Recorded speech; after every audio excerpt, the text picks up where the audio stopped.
Hi అండి. ఈ curry చేప కర్రీ.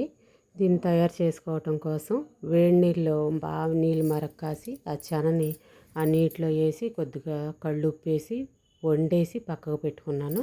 ఇదిగోండి ఇప్పుడు మనం ఆయిల్ వేసుకుని ఉల్లిపాయలు, అల్లం వెల్లుల్లి పేస్ట్, పచ్చిమిర్చి, టమాటా వేసుకొని బాగా మగ్గించుకోవాలి. 2 నిమిషాలు మగ్గిన తర్వాత మనం ఇప్పుడు కరివేపాకు వేసి నెక్స్ట్ పసుపు, ఒక స్పూన్ చిన్న స్పూన్ పసుపు, కారం వేసుకొని 2 నిమిషాలు మనం మగ్గాలి.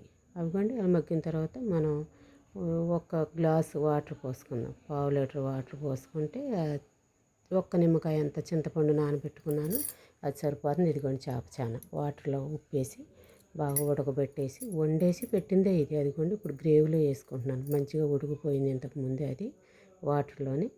మీకు చూపించలేదు అది.